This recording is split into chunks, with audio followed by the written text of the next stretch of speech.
Hello everyone. चलो आज यहाँ से अपना आगे का टॉपिक स्टार्ट करते हैं। हमारा पहले टॉपिक में यहाँ तक कंप्लीट हो चुका था मगध के उत्कर्ष के कारण। अब आगे हम इनके राजवंशों के बारे में देखते हैं।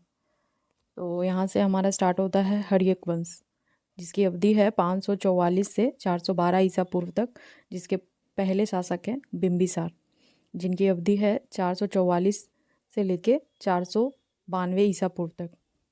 इस वंश की स्थापना बिम्बिसार ने 544 ईसा पूर्व में की थी। बिम्बिसार को मगध का वास्तविक संस्थापक माना जाता है।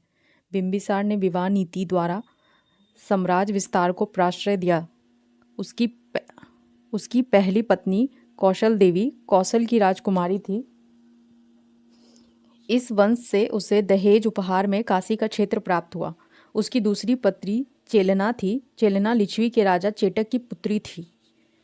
उसकी दूसरी पत्नी क्षेमा पंजाब के मद्र की राजकुमारी थी। बिम्बिसार ने अवंती के शासक चंड प्रदोत के साथ मैत्री संबंध बनाया। बिम्बिसार ने चंड प्रदोत के उपचार के लिए अपने राजवैद्य जीवक को भेजा था। बिम्बिसार की हत्या 492 ईसा पूर्व में उसके पुत्र अजातशत्रु ने कर दी थी। अब हम आगे अजातशत्रु के शासनकाल के बारे में देखेंगे। अजातशत्रु बिम्बिसार के बाद हर्यक वंश का शासक बना था। उसका वास्तविक नाम कुनिक था। बिम्बिसार एवं कौशल देवी की मृत्यु के पश्चात कौशल के राजा प्रसेनजीत ने काशी वापस ले लिया था, जिस कारण प्रसेनजीत का संघर्ष अजातशत्रु से शुरू हुआ। अंततः अजातशत्रु ने प्रसेनजीत को पराजित कर काशी पर अधिकार कर लिया। बाद में अजातशत्रु का विवाह प्रसेनजीत की पुत्री वजीरा से हो गई। अजातशत्रु ने वज्जी संघ एवं मल्लों को पराजित किया। अजातशत्रु प्रारंभ में जैन धर्म को मानता था, बाद में उसने बौद्ध धर्म को अपना लिया।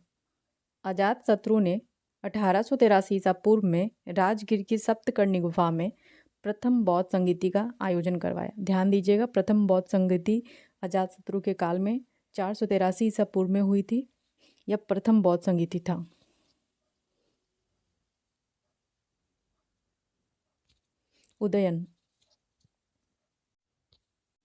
उदयन का काल 460 से लेकर 444 ईसा पूर्व तक है। सिंघल अनुश्रुति के अनुसार 460 ईसा पूर्व में उदयन ने अपने पिता अजातशत्रु की हत्या कर दी थी। उदयन या उदायीन ने अपनी राजधानी राजगृह से पाटलिपुत्र, गंगा, सोन एवं गंडक के संगम तट पर स्थानांतरित किया।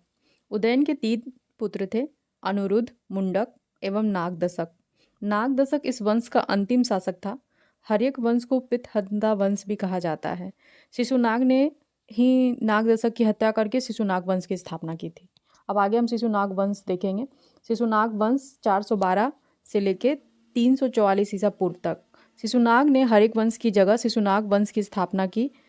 शिशुनाग ने वैशाली को राजधानी बनाया था। शिशुनाग ने अवंती के राजा अवंतीवर्धन को पराजित कर अवंती को मगध में मिला लिया था। इसके अतिरिक्त शिशुनाग ने वत्स एवं कौशाम्बी को भी मगध में शामिल कर लिया।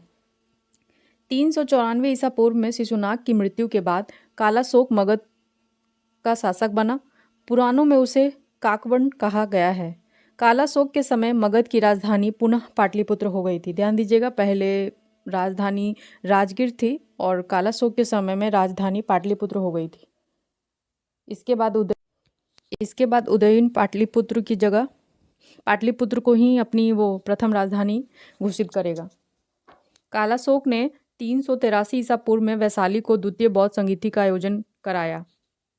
कालाशोक की मृत्यु के बाद उसके 10 पुत्रों ने शासन चलाया। शिशुनाग वंश का अंतिम शासक नंदीवर्धन था और नंदीवर्धन की हत्या महापद्मनंद ने कर दी थी और फिर नंद वंश की स्थापना की। नंद वंश का शासन 344 से 321 ईसा पूर्व तक है। महापद्मनंद ने 344 ईसा पूर्व में शिशुनाग वंश को समाप्त कर नंद वंश की स्थापना की। महापद्मनंद ने एकराट अथवा एक छत्र की उपाधि धारण की। पाली ग्रंथों में महापद्मनंद को उग्रसेन कहा गया है। पुराणों में उसे परशुराम का दूसरा अवतार भी बताया गया है। महापद्मनंद ने पांचाल, इक्ष्वाकु, काशी, अस्मक, कलिंग, मैथिल आदि राज्य को पराजित कर मगध साम्राज्य का विस्तार किया। अब तक के काल में 321 ईसा पूर्व तक के काल में मगध का सर्वाधिक विस्तार, नोट यहाँ पे नोट कीजिएगा कि सर्वाधिक विस्तार महापद्मानंद के समय में हुआ था। ये मौर्य से पहले की बात चल रही है। व्याकरण के महान विद्वान पाणिनि महापद्मानंद के समकालीन थे। इस वंश का अंतिम शासक घनानंद हुआ। घनानंद के समय ही यूनानी शासक सिकंदर ने भारत पर आक्रमण किया 326 ईसा पूर्व में। नंद वंश आर्थिक एवं सैन्य रूप से काफी संपन्न था। मगध की सैन्य शक्ति के डर से ही सिकंदर की सेना ने व्यास नदी पार करने से इनकार कर दिया था। घनानंद ने अपने दरबार में विद्वान ब्राह्मण चाणक्य का अपमान कर दिया था। चाणक्य ने चंद्रगुप्त मौर्य की सहायता से घनानंद की हत्या करवा दी। नंद वंश के पतन के बाद चंद्रगुप्त मौर्य के नेतृत्व में ही मौर्य वंश की स्थापना हुई। अब यहाँ से मौर्य वंश के बारे में देखेंगे। मौर्य वंश का जो समय है वो 321 से 184 ईसा पूर्व तक है। पहले शासक चंद्रगुप्त मौर्य 321 से 298 ईसा पूर्व तक। जस्टिन एवं स्ट्रैबो ने चंद्रगुप्त मौर्य को सेंडोकोटस कहा, जिसकी पुष्टि विलियम जोन्स ने भी की। प्लूटार्क एवं एरियन ने चंद्रगुप्त मौर्य को एंड्रोकोटस के रूप में चिन्हित किया है। स्ट्रैबो और जस्टिन ने सेंडोकोटस जिसकी पुष्टि विलियम जोन्स ने की है, और प्लूटार्क एवं एरियन ने एंड्रोकोटस के रूप में चिन्हित किया है। चंद्रगुप्त मौर्य के गुरु चाणक्य थे, जिन्हें कौटिल्य के नाम से भी जाना जाता है। उन्हीं की सहायता से चंद्रगुप्त ने 321 ईसा पूर्व में मौर्य वंश की स्थापना की थी। चंद्रगुप्त मौर्य ने 305 ईसा पूर्व में सिकंदर के उत्तराधिकारी सेल्यूकस निकेटर के साथ युद्ध किया था। युद्ध के पश्चात हुई संधि में चंद्रगुप्त को काबुल, कंधार, मकरान और हेरात, इन 4 नामों पर ध्यान दीजिएगा, काबुल, कंधार, मकरान और हेरात का क्षेत्र प्राप्त हुआ था। बदले में चंद्रगुप्त ने सेल्यूकस को 500 हाथी उपहार में दिए थे। युद्ध पश्चात चंद्रगुप्त मौर्य का विवाह यूनानी राजकुमारी हेलेना कार्नेलिया सेल्यूकस की पुत्री से हुआ था। सेल्यूकस ने चंद्रगुप्त मौर्य के दरबार में राजदूत मेगास्थनीज को भेजा था। मेगास्थनीज ने इंडिका की रचना की थी। मेगास्थनीज की पुस्तक का नाम इंडिका था। चंद्रगुप्त मौर्य के साम्राज्य का विस्तार उत्तर में हिंद कुश पर्वत, ईरान तक, दक्षिण में गंगा तक, दक्षिण में कर्नाटक तक तथा पश्चिम में सौराष्ट्र और पूरब में बंगाल तक विस्तृत था। चंद्रगुप्त मौर्य के शासन के अंतिम वर्षों में मगध में 12 वर्षों का भीषण अकाल पड़ा। चंद्रगुप्त मौर्य अपनी राजगद्दी त्याग कर श्रवणबेलगोला, कर्नाटक में चंद्रगिरि पर्वत पर तपस्या करने चले गए। चंद्रगुप्त मौर्य जैन धर्म को मानते थे। 298 ईसा पूर्व में उन्होंने जैन उपवास पद्धति संलेखना द्वारा अपने प्राण त्याग दिए थे। अब बिंदुसार की जो अवधि है वो 298 ईसा पूर्व से 272 ईसा पूर्व तक है। बिंदुसार चंद्रगुप्त मौर्य का उत्तराधिकारी था। उसे अमित्रघात सिंह सेन आदि नाम से भी जाना गया है। स्ट्रैबो के अनुसार सीरिया के राजा एंटियोकस ने डायमेकस नामक राजदूत को बिंदुसार के दरबार में भेजा था। सीरिया के राजा एंटियोकस ने डायमेकस को बिंदुसार के दरबार में भेजा था। बिंदुसार के दरबार में मिस्र के राजा टॉलमी फिलाडेल्फस ने डायनोसियस नामक राजदूत भेजा था। सीरिया का राजा ने डायमेकस को और मिस्र के राजा टॉलमी फिलाडेल्फस ने डायनोसियस को। बिंदुसार ने तक्षशिला में हुए विद्रोह को दबाने के लिए अपने पुत्र अशोक को भेजा था। बिंदुसार अजीवक संप्रदाय का अनुयायी था। अब यहाँ से हम अशोक के बारे में देखेंगे। अशोक की जो अवधि है वो 269 ईसा पूर्व से 232 ईसा पूर्व तक है। बिंदुसार की मृत्यु के 4 वर्षों बाद अशोक मौर्य वंश की गद्दी पर बैठा। इससे पूर्व वह उज्जैन का राज्यपाल था। पुराणों में अशोक को अशोकवर्धन कहा गया है। मास्की एवं गुर्जरा के अतिरिक्त नेत्तुर तथा उद्गोलम के अभिलेख में अशोक का नाम का उल्लेख मिलता है। सिंहल अनुश्रुतियों बौद्ध ग्रंथ के अनुसार अशोक ने अपने 99 भाइयों की हत्या कर गद्दी प्राप्त की थी। हालांकि अन्य स्रोत से इसकी पुष्टि नहीं होती है।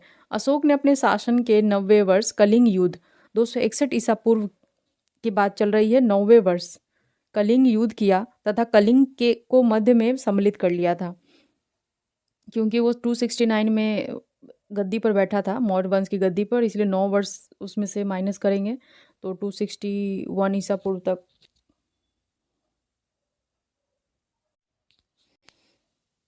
अशोक के 13वें शिलालेख में कलिंग युद्ध का वर्णन मिलता है। कलिंग युद्ध के बाद अशोक ने बौद्ध धर्म को अपनाया। उससे पूर्व वह शैव धर्म को मानता था। विद्यावदान के अनुसार उपगुप्त ने अशोक को बौद्ध धर्म की दीक्षा दी। अब अशोक के शासनकाल के महत्वपूर्ण वर्ष कौन कौन से हैं?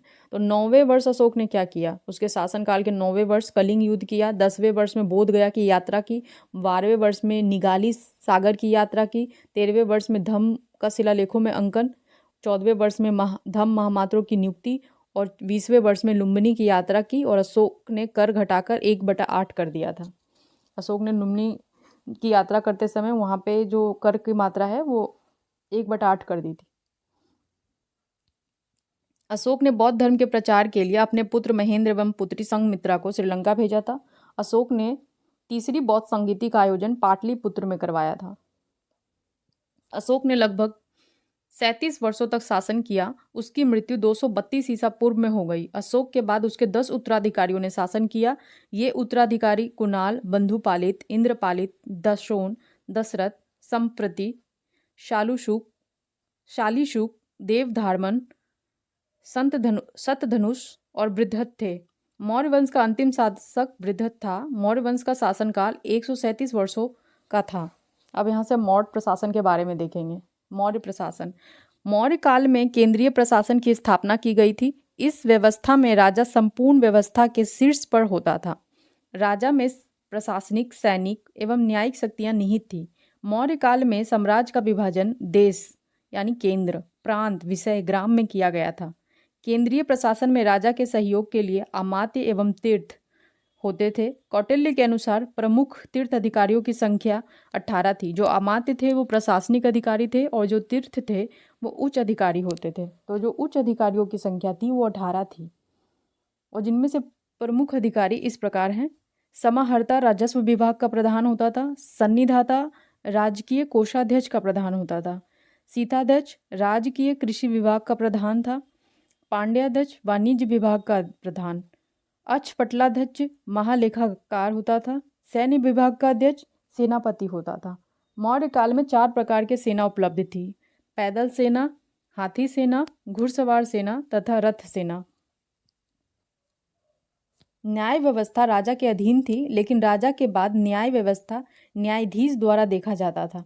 न्याय व्यवस्था 2 भागों में विभाजित थी: धर्मस्थनीज मतलब दीवानी न्यायालय, कंटक शोधन मतलब फौजदारी न्यायालय।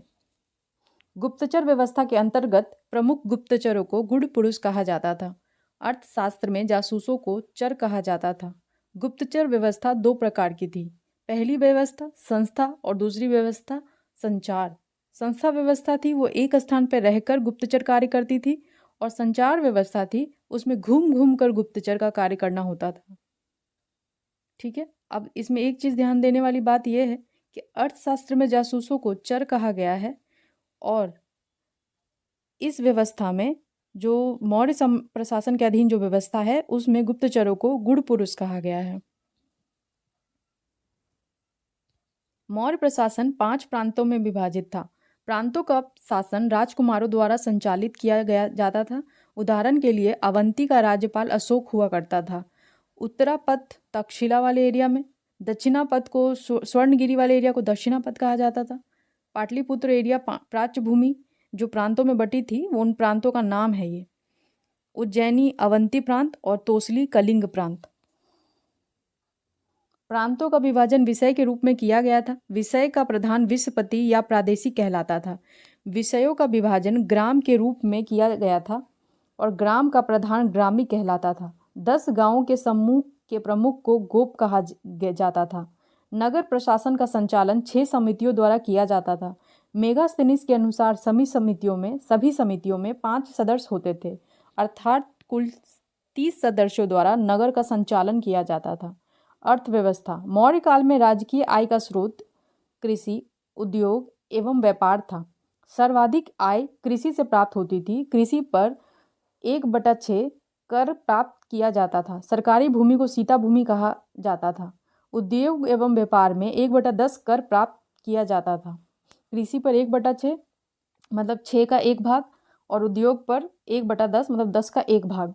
मौर्य काल में सबसे प्रमुख व्यापारिक बंदरगाह भड़ौच गुजरात का था।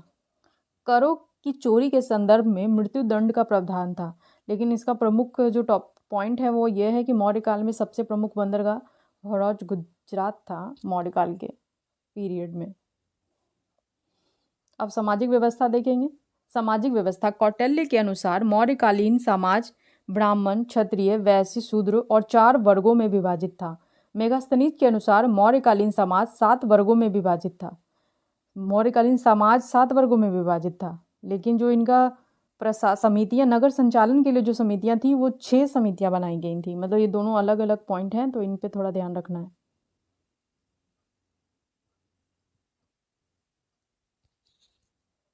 दार्शनिक, किसान, अहीर, कारीगर, सैनिक, निरीक्षक और सभासद, ये मौर्यकालीन समाज के 7 वर्गों में जो विभाजित किया गया था वो विभाग हैं, वो वर्ग हैं दार्शनिक के किसान, अहीर, कारीगर, सैनिक, निरीक्षक, सभासद। कौटिल्य के अनुसार दास प्रथा का प्रचलन था, जबकि मेगास्थनीज ने दास प्रथा का प्रचलन को स्वीकार नहीं किया है। मेगास्थनीज समाज में महिलाओं की स्थिति मौर्यकालीन समाज में महिलाओं की स्थिति अच्छी थी, लेकिन वैश्यावृत्ति के भी प्रमाण मिले हैं। इस काल में वैश्यावृत्ति करने वाली महिलाओं को रूपा जीवा कहा गया है। मौर्य कला के दौरान ताकतवर केंद्रीय सत्ता के अधीन विभिन्न कला रूपों स्थापत्य कला एवं मूर्ति कला का विकास हुआ। ये कला 2 रूपों में विकसित हुई। राजकीय संरक्षण में विकसित कला को राजकीय कला तथा स्थानीय कलाकारों द्वारा विकसित कला को लोक कला के रूप में जाना जाता है। राजकीय कला के अंतर्गत स्थापत्य कला का विकास सर्वाधिक हुआ। स्थापत्य कला में राजप्रसाद, स्तंभ, स्तूप एवं गुहा विहार प्रमुख हैं। राजकीय कला के अंतर्गत मूर्ति कला के स्तंभों के ऊपर मूर्ति एवं स्वतंत्र रूप से निर्मित मूर्तियों के परिमाण मिले हैं। लोक कला के रूप में यक्षिणियों की मूर्ति एवं जैन तीर्थंकरों की मूर्ति मिली है। इन मूर्तियों का निर्माण बलुआ पत्थर से किया गया है। इसका प्रमुख उदाहरण दीदारगंज पटना से प्राप्त यक्षिणी की मूर्ति है। इसके अतिरिक्त लोहानीपुर पटना से जैन तीर्थंकर की भी मूर्ति प्राप्त हुई है। अब इसके बाद हम नेक्स्ट वीडियो में देखेंगे